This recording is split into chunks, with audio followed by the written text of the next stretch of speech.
I'd like to see him get Cat back and see what he can do this season. And, if we get Cat and Josh Kogi back and it's more of the same, the offense looks bad. Yeah,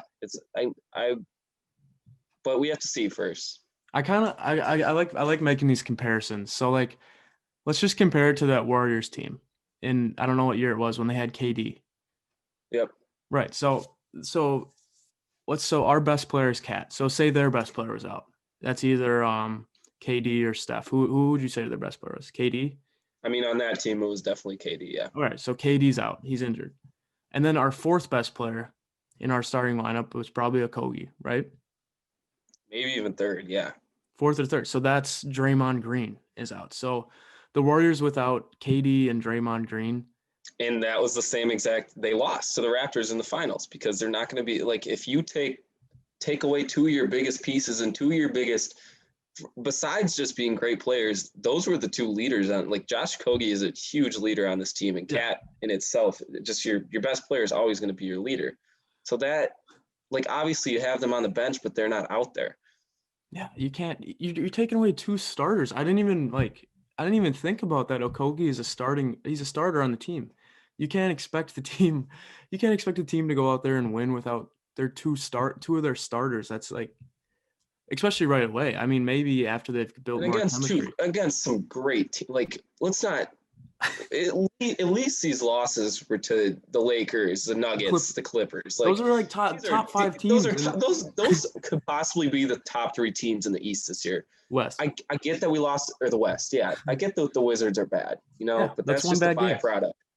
Yeah. But you see the Mavericks, the Clippers lost to the Mavericks by, what were they down by, 50 in the first half? Yes. That happens. Teams have bad games. That Wizards game, that was a bad game. We're not saying that wasn't a bad game, but we're also saying that these other losses are against phenomenal teams. And we played the Nuggets we played them great until the start of the fourth quarter without two of our starters.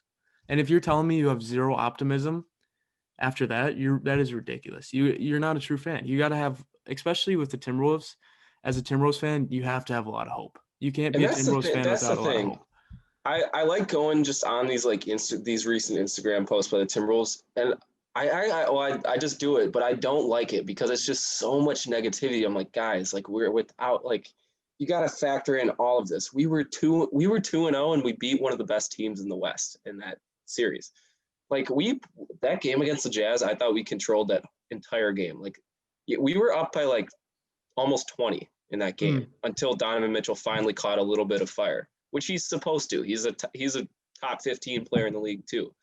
I mean, it's just like, if you have everyone in the comments, fire Ryan Saunders, like Ricky Rubio sucks, D'Angelo Russell trade. I mean, like, guys, this is, what are we, 6 games into the season? Like, calm down. Once we get Cat and Okogie back, I think we'll be just fine. And honestly, I kind of have a big prediction for this next Nuggets game. I think there's a possibility we win this Nuggets game and get this thing back on board. I think we're gonna have, because it's the second game. We know now. We know now what they're gonna bring. I mean, they know what we're gonna bring also, but we played pretty bad. So like, D'Lo's breakout game is gonna be in the next. I think it's gonna be next game, but it's at least gonna be in the next 2 or 3 games. And once D'Lo, Malik, and Anthony Edwards all are on the same page and clicking, that's a trio in itself, even without Cat. Right. And Derek Culver's just that great piece. Yeah, dude. This talk is getting me a lot of optimism, actually. And it's frustrating how fast these fans and like, because it's hard being a Timberwolves fan. We get it. It's hard. And especially with every single year you come in, oh, this is the year.